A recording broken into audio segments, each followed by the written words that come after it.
I'm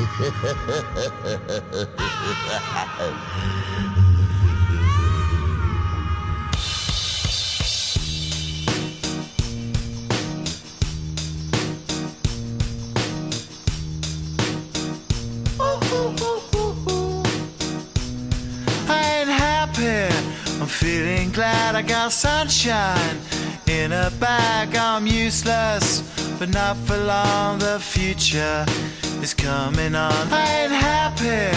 I'm feeling glad I got sunshine in a bag. I'm useless.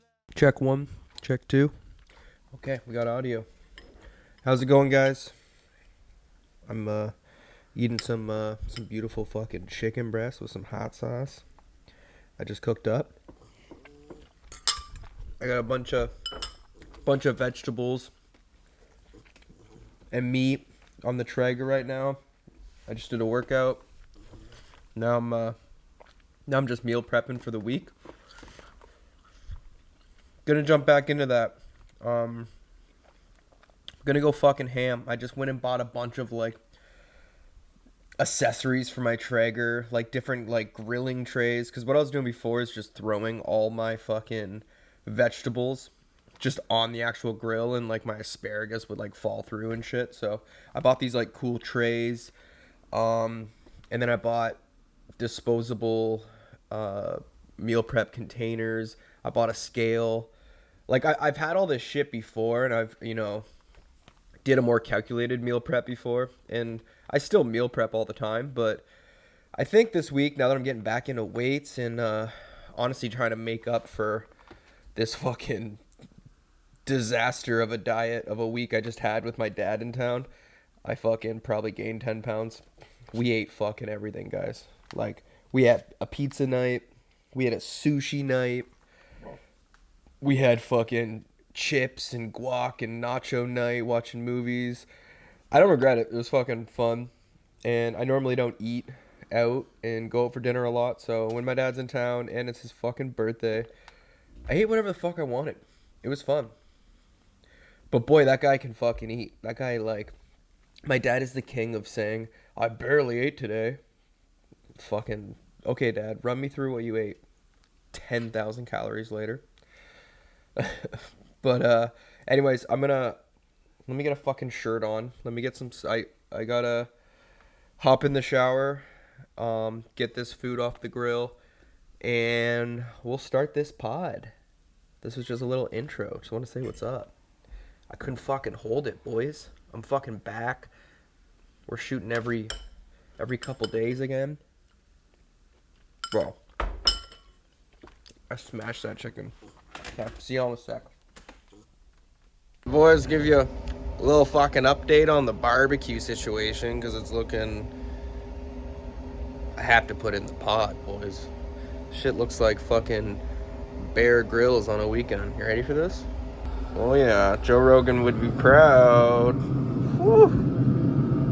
Got the organic chicken breast, the purple sweet potatoes, and the asparagus. Straight from Afghanistan, boys. Look at that. Almost ready. And then we're gonna fucking start this pod. Chewy, you having fun? Dude, Chewy, life's pretty fucking good, man. Give me a sit. That was a good boy. Couple props. Other props. Oh, that's a good boy. We're gonna shoot a podcast? Oh, it's not a podcast. Okay.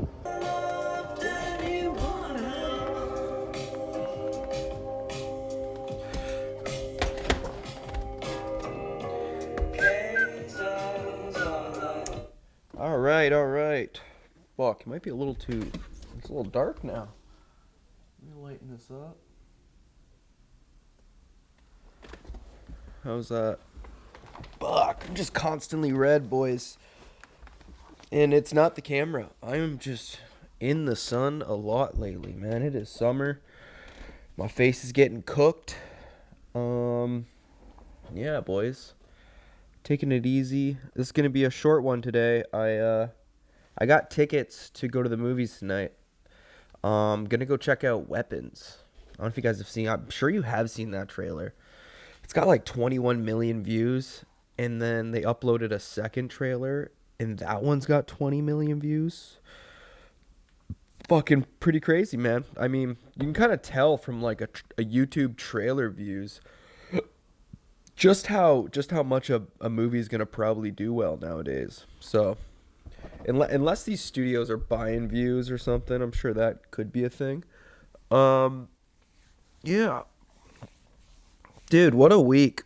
What a fucking week! I'm having a chill weekend. I know I've been telling you guys I'm saying yes to life a lot more, and I've been doing that.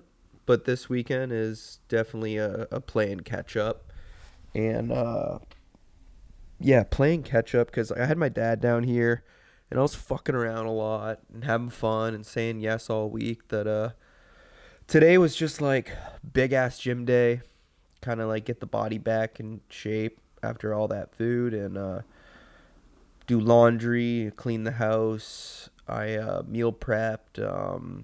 Fucking yeah, just a bunch of shit. And now I'm gonna go enjoy a nice movie tonight. Eat a large popcorn with some. I always bring the like flavored powder. I bring the white cheddar one, and I sneak it in my fucking pocket. And then I get that popcorn. And I fucking beep beep beep beep. Smoke that shit.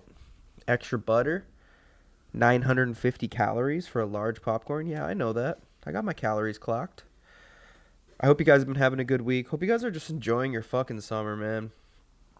I don't care if you're fucking 10 years old, you're 50 years old, you're 28 years old. Hopefully, you're grinding at your shit. You're doing your stuff. Everyone's got their own problems and their own life and stuff, but hopefully you're fucking enjoying summer. Because one day we're all just going to die, dude. We're all just good. It's all ticking, and we're all going to die. And there's something about summertime. Something about just taking advantage of it. Having some fun, man. Having some fun. Find that balance, dude. You guys want to see a cool hat I got? Dude, I sample so many fucking... I sample everything, but hats in general. This is probably a 90s or 2000s, like early 2000s Stussy hat. I'm sure maybe there's some streetwear history heads in the comments section that can prove me wrong. But yeah, super old. You can kind of tell by the tag. Super sick. But so why I'm showing you guys this is I buy so many fucking hats, and I haven't sampled a new hat since our original like 90s fit shallow cap with a plastic strap that we did for Sunday, and then started to use for Bloody Sunday, used for our core line. It's the only hat we use. It's a great hat. It was sourced from a 90s Bone Thugs and Harmony hat that I've had for years. It was my favorite hat. It just fit so perfectly. And I got a small head, so I mean, sometimes I'm biased, especially when I'm creating a line where thousands of people are buying this shit, and some people don't have small heads. But I think it's more important to make. I've tried to make product for the masses, and it doesn't.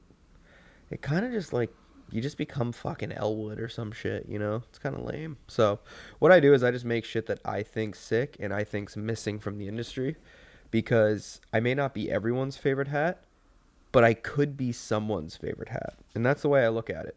Truthfully, it's like, even if 100 people, I'm their favorite hat, and they can't find a hat with that fit anywhere else, I'm winning. You know what I mean?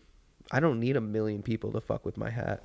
I don't need it to be another auto blank. But so this hat, what is special about this is I haven't had a hat fit as good as that Bone Thugs and Harmony hat as this one does. I'm gonna show you guys what I mean. But oh, God, it's like a glove. I don't know if you guys can tell on camera. It's really also just about how it feels on my head, but give you guys a side profile. Super fucking sick. And it's very rare that a frontwards hat works backwards. This one is pretty fucking close. And I mean, it's got a little bit of lift here, but again, I got a small head, so maybe on other people this will work as a front and a back hat. But yeah, fucking this thing's a winner, man. eBay came in clutch on this one. Also got this vintage Fox jersey, long sleeve, print on the arms. Really love the colorway on this. Fucking sick. I don't wear a lot of blue, so the baby blue on the royal blue, it's pretty sick. It honestly is a nice long sleeve to sample too. I love how the arms are kind of short. I don't know if you can tell that. I hate a long sleeve with baggy arms. It's got a nice boxy crop. It's not super long. It's just a good fit. Yeah. I mean, most of the shit. Sometimes I am buying samples and like really like hunting for like, yo, we need a pair of sweats for the core line. Hey, we need a fucking a hiking jacket for Sunday sport for something I'm building. But a lot of the times I just buy a bunch of shit. And it's not like it's expensive. It's all used vintage. I'll go thrifting or I'll go on eBay and I'll just buy a lot of shit and just wear all of it. Just wear the shit out of it. And then you find that little fucking hidden gem, just like this hat. And and sometimes even my team gives me shit for it, like spending money on more samples and more samples. But the way I see it too, it's like, say this does become our second hat silhouette for Sunday, and then Bloody Sunday and all our brands end up printing on this sample for the next 5 years. You do the math. Like this was probably $160 hat, so this was a risky one, right? But over 5 years, we sample this and end up selling 10,000 units of this hat. It becomes pennies to sample it. So yeah, you gotta take risk with it. It's definitely a luxury though, man. If you're running a clothing brand and you're working a full-time job to pay for these POs and to pay for these samples for your brand, like, yeah, you might not have the luxury that I have. I would say eBay would be a lot more riskier for you. You're probably more, you're going thrifting, you're putting it on, and you're trying it on, and you're only buying it if you're like 100% gonna sample it. So, yeah. I don't have a lot of notes on this one. This is I'm kind of just freestyling it. Honestly, I think when it's a topic that like I need to get out of my chest, I really like to journal those. Or it's like something that I'm like, like the fitness stuff or my diet or how I lost weight or like a big thing like quitting drinking or starting to drink again or like things like where I'm like, damn, I really want to sit here and really like write out all my thoughts, like make sure it's like a well thought out message when I make a video about it. But when I look back at some of the pods I've done for you guys, it's some of my favorite ones are just when I just turned it on and hit record and started fucking rambling, dude. Like I gotta realize that's something I'm kind of good at. I can yap, you know what I mean? I'm a bit of a yapper. So yeah, let's talk about this week, man. Kyle hit me up. They were doing I guess they're doing like streams now. They're getting into the streaming thing. I saw that Nelk did like the hole in one challenge, some kind of golf thing. So they were just like putting at a hole in one for like fucking 40 hours until I think Kyle hit the hole in one. So they did another stream and it was in LA and he hit me up and it was Nelk's Are You Smarter Than a Fifth Grader? And he's like, dude, come pull up. And honestly, I was not even going to be a part of it. I was just with my dad, and I know my dad would love to go see like Steve and Kyle and Salim and just see all the guys again. And I would too. So we were looking for something to do anyways. So we went out there to go see it, and crazy the production. It was like a full blown studio, like camera on crane, probably like a 5-camera setup. But yeah, it was sick.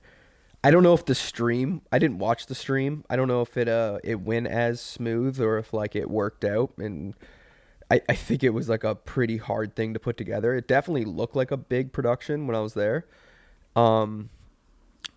But yeah, after they were done shooting, like Kyle and the guys were just like, I was like, damn, how'd that go? That's fun. And they were like, yeah, I don't know, fucking, I don't know. I could tell they felt a little like off about it. Like, I think it got a little messy, you know? I mean, when you're working with like the Nelk boys, like all those guys, it's a lot of like unique personalities to like keep contained. I mean, especially like just Bob Menery as the host is fucking wild. Like he was the first person I saw. I went in there and I went back to like the green room with my dad, and just right off the bat, Bob in a fucking suit and a wig and just zapped out of his fucking mind and just I don't know. That guy's quite a character. I don't know what I think about Bob. If I'm gonna be like completely honest, I don't know. I hope the best for him. I feel like I don't know him well enough to maybe even say anything, but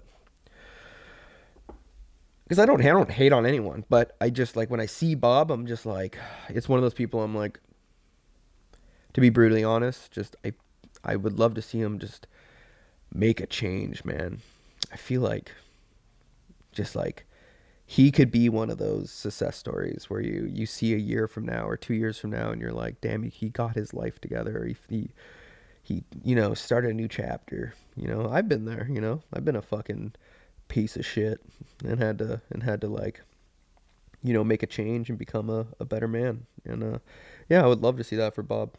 But maybe Bob doesn't want that. Who knows? Everyone's on their own journey. I don't judge anyone. But yeah, that was fun. I had a beer in the green room with Steve. Um, that was wild. I don't think I've had a beer with Steve in fucking like, I mean, like 5 years, 6 years, something crazy, dude. We just like just me and him, just sat in a chair, cracked a beer, cheersed, and just kind of caught up. It was nice, man. I love Steve. I love all those guys. Yeah. Yeah, I think like sometimes comment sections and like the internet likes to divide us, I see that a lot whenever I do kind of meet up with them or do content with them, and it's always like kind of negative, and I don't fuck with that. I truly wish the best for all those dudes. Um and I think they're all just trying. They're all just working, trying to move the needle, trying to keep that ship going. It's hard too in not to go on a fucking rant about Nelk right now, but I just think, like I've said this before too, like we're in this weird era where it's like it's cool to hate on things that kind of blew up quick. I see it like more and more. Like even today at the gym, I seen it more, which is like it's like you see it with like comedians, you see it with like it's like Kill Tony hate and Tony Hinchcliffe hate. Like I'll see that. Like Tom Segura and fucking Joe Rogan hate and fucking it's like anyone that grows fast and gets loved, they also get like torn down just as fast. Even when I see these, like it's like I think they just get views, like these certain YouTube channels that normally don't have a face to them. Not to really, I'm not trying to talk shit, but it is like it's kind of lame. It's like a burner account. Like there's no face, there's no person like being like, yeah, I'm actually saying this message. It's just like thumbnail title hating on someone that is trendy to hate on them. And then all the comment sections, everything. It like fucking it's like everyone is just having a blast hating. I don't know. Maybe it's just like the shrooms I took or something, dude. I have just have always felt a little weird about hate. It's like as soon as I realize that anytime you're hating on something, maybe not every time, 90% of the time you're hating on something, it's saying something about you. Like it's more about you. It's not about the person you're hating or the thing you're hating. And I honestly believe that. So now whenever I see hate, if I catch myself hating on something, I'm like, I just like have to stop and be like, why? Why am I doing that? Am I fucking jealous? Am I like what emotion am I fucking like ripping into to like hate this thing, especially to hate this thing or this person that I don't actually know. I think that's also what's wild. That's where I like don't connect. Hating someone you don't know is very weird, very gay, if you ask me. Um, that's my hate rant. Let me see what's going on, boys. What time is it? I really can't be on here too long, guys. It's 8:03. My movie is at 8:45. So, I'm so pumped. I have no idea what this movie's about. The trailer it's one of those good trailers where it doesn't give away anything. Just basically a classroom, one classroom full of kids goes missing. And the whole town is like questioning the teacher and like being like, why would it just be your classroom? And then like people start dying and shit. And so it's like them like figuring out what happened. But it caught my attention. I also think the fucking title of the movie, like people are experimenting with this shit with film lately. I love it. Film, like I used to say like film's dying and shit because like the younger generation can't sit and watch a 2 hour, one project for 2 hours. They just can't.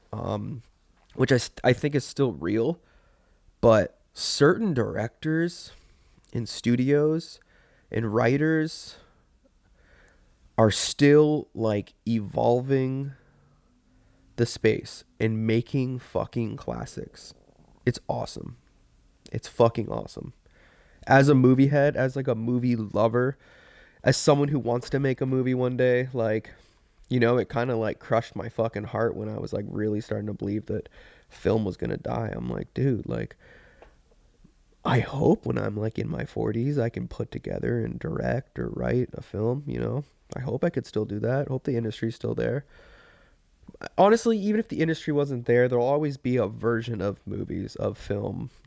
It's just telling a story with visuals and audio. That's all it is. And it's like, whether it's in a shorter form or a different format or like what it is, like the idea of telling a story through visuals and audio will never die. So I'll be able to check that box, I'm sure. Um yeah, dude, I miss my fucking dad. That was awesome having him down.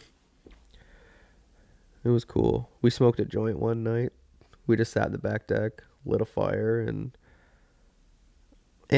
guys, I'm so like, you know me, I'm fucking so stuck in my structure that I was like going to bed at 9 p.m. and waking up at 4 a.m. and going to the gym, and then I would spend the day with him. But like, I just tried as much as I can to break that structure when my dad was down. I was just like, dude, who cares? You do this every week so that you can not do it this week, so that you can enjoy your dad. You can spend time with him.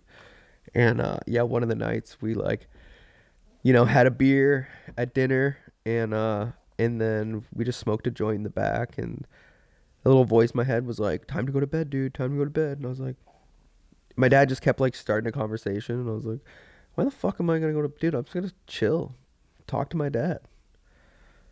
Gotta like, can't take these moments for granted, dude. Especially like for someone like me, or if you guys can relate, and you don't live in the same country or state or town as your dad or mom, like, you only see them a couple times a year. When you do see them, set your fucking phone down. Hear them out. With that podcast, the last episode we did with my dad, I'm so glad we did that. And I hope that motivates people to, like, you don't have to film a podcast, but like sit down and think about all the questions you want to ask your dad or your mom, or anyone who you really care about in your life. Sit down and ask them everything, because you don't know if like there'll be a time where you can't ask them that. Because it always stuck with me. My dad said that once. I think my dad's dad, my nono, he died. I never met him. He died before I was born, or like right when I was born. So my dad was really young, but he was old school Italian man who worked in the same place my dad did, DeFasco, like a steel factory. And one of those like old Italian man of few words kind of thing. I don't think he was like playing catch in the backyard with my dad kind of thing. So, but what stuck with me is my dad said that he's like, I wish I asked my dad more questions. Like, I wish I knew more about, not just more about him or his past, but just like, what did he think about this? What did he think about that? You know? And when he said that, it made me realize it. And like, when I was with my dad, I was just asking him anything, any curiosity I had. I was just like, dude, how do you feel about this? Like, yo, when was your first fucking breakup? Yo, how did it feel when you bought your first house? And like, do you believe in fucking soulmates and you know what I mean? Like anything I'd want to ask him, I was just asking him. And I hope that motivates some of y'all out there to just take an hour, dude. Even if it's kind of awkward. I know some people don't have that relationship with their dad, but like, dude, I know some people don't have a dad, you know, and that breaks my fucking heart. But maybe some of y'all can live through the relationship I have with my dad when we shoot content. You know, it can make you feel good. I'd hope. But yeah, dude, my dad said on that podcast, it caught me off guard. He said, I think about death almost every day. And I'm like, I think from like talking to my dad, I know it's like it's like something that crosses his mind. I knew that, but hearing him say that at 61, I think about death every day. It really like freaked me out. I don't know why it freaks me out, but just like the idea, like we're all stressing about our own things. We all have our own problems, right? Like your biggest problem is your biggest problem. There's no comparing them. But like the thought that my dad has anxiety or stress or, you know, that consuming his mind daily makes me sad. I hate that. But I talked to him about it, and I mean, the positive of thinking about death, accepting death, hopefully you're accepting it so it's not a negative, but the thing about, if you're thinking about death, it should make you make decisions to live more, if that makes sense. Like if you know you're gonna die, what are you gonna do? You're gonna go say yes to everything. You know, you're gonna go fucking live your life. And it's something I've been pushing my dad to do since fucking I took my dad on, you know, across Europe on elk trips and stuff. Like I've been trying to get my dad out of his little box and in saying yes to things, because I know when I push him to do it, afterwards he's always like, he never regrets it, you know. He just needs someone to push him to do it. And yeah, I'm just like trying to get him, like, I'm always fucking trying to motivate him to just say yes to shit, go do shit. Like, dude, you're retired. And I know it might be cringy sometimes when I said in the pod, like, dude, you have a son that has a lot of money. Like, I'm not like bragging. I'm just like being like, things are all right. You're retired. Your house is paid off, and your son has some money that, like, he doesn't fucking need all of it, you know? I don't care about my money. Like, I would love to just see my family just doing shit, just enjoying their time. You know, you don't got to go on one vacation a year. Go on fucking 5, dude. Who cares? Like, go do shit. So yeah, Dad, I know you watch these, you said. So if you're watching this, man, I hope you're fucking doing shit. Don't stop doing shit. Say yes to life. Okay. All right. Oh, okay. I'm going to film a longer one. Probably tomorrow, Sunday. Yeah, I'm going to film a nice, sunny, long one for you guys. I just wanted to pop in and say what's up. And I'm going to go enjoy the fuck out of this movie, boy. I'm going to go stuff my face with popcorn. You ever tried to eat one piece of popcorn at a time? And not just... Why is that? Why is it the only food you have to like fill your whole fucking mouth with every bite? Because I've literally tried to do it. I've watched a movie and been like, no, it would be nicer if I could enjoy this popcorn for like half the movie and just slowly eat it. And it works for like two, and then you get into autopilot and you start stuff like what is that with maybe because popcorn like dissolves. So if you just put one piece, it feels like you're not swallowing anything.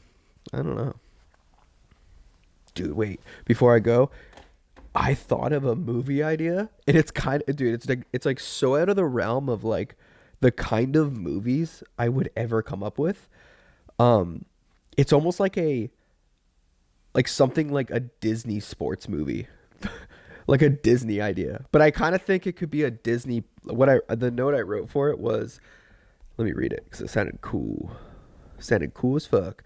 A Disney movie plot shot like a Harmony Korine. I can never say his name. Harmony Korine, the guy who made Kids, the film. But a Disney plot shot like a Harmony Quinn film. Make it twisted, dark, and fucked up. Make it simple, relatable, and uplifting. Make the characters cooler than ever. And have a blast eBay shopping the fits. Because the whole idea of the movie is like 3/4 of it would be going back in time and shot in the 90s, early 2000s. So it'd be my favorite characters, wardrobe, set design, props. All of that shit would be right up my alley. Fuck. Do I have enough time to show you guys? Like, I should probably just sit on it. So I got, for inspiration, the films that kind of inspired it was 17 Again, Freaky Friday, Hot Tub Time Machine. So if you're getting the idea, it's basically a magic potion to go back in time and try to fix something. Like that whole fucking, that's why I'm saying Disney. It's like a classic Disney idea. But here, I'll just read it, what I wrote. And guys, I was running on a treadmill when I wrote this. So, and I haven't proofread it. I haven't it's probably all over the place, but a bullied teenager grows up to become a world famous boxer. While training in the deep jungle of Thailand for a super fight, a monk gives him a special pipe to smoke to unlock his full potential. The drug is used to open up a person's past and let them truly understand why they have chose their path in life and where the drive comes from, while also forgiving and understanding the why in order to be more present and content with where they are now. The drug ends up being a time machine. So he thinks and the viewers think. So like, this is the Freaky Friday. This is the 17 Again moment. Picture a professional boxer who's at the peak of his career and he just got his first loss and he's now going into the jungles and training in Thailand where he meets a monk that's going to give him like this potion or smoke this pipe or this. He needs to go like figure out things about himself so that he can like go back and get redemption and win the title, you know? So that's the plot. So the drugs end up being a time machine. So he smokes this pipe and he goes back in time to being 15. It's his first day of high school again, where he'll have a second chance at standing up for himself against school bullies, his abusive alcoholic stepdad, blah, blah, blah. Like, basically, we're going to make, like, the idea is to make the plot, like, the reason this guy became a boxer is because he was bullied and beat up at school, and he had, like, a drunk, abusive stepdad that, like, would always fucking, you know, hit him and, like, fuck with him and shit. And he basically just, like, his whole childhood was everyone pushing him down, punching him down, you know? And that's what created, like, I've met fighters like this that have stories like this. It's a very real thing, but, like, so that's why he becomes a boxer. But imagine he could go back in time, but he still has all the skill of being a boxer, but he's now 15 walking through high school again, and he can fuck up all those dudes. I just feel like that's like a fucking sick movie. Like, I would watch it. It's kind of corny and almost too simple of like an idea, but sometimes, like, dude, I think we need to make more movies simple again. Like, every movie is this like confusing fucking big thing. Like, dude, look at some of the greatest films. They're just like look at Superbad. I've watched Superbad. It's one of the best comedies ever made. I've watched Superbad fucking 35 times. If you really look at the plot of Superbad, it's a couple high school kids trying to buy liquor for a party while being underage and then trying to go to the party. That's like the plot. It doesn't have, and it's the best comedy ever made. You know what I mean? I just think it can be simple like that. And So yeah, that was my little idea. I got a bunch of other notes on it. I was just fucking going manic on it, but I like it. I have no name for it. The only name I wrote down was bully, just because I think that the word bully is fucking sick. Reminds me of that PS1 game, Bully. Was it called Bully or something? I think Kanye made like an album or something called Bully. I don't know. The word bully is so sick. Okay, I'm out. I'm gonna be late. I gotta go. Later, guys. I love ya. I'll see y'all in a day or two. Peace.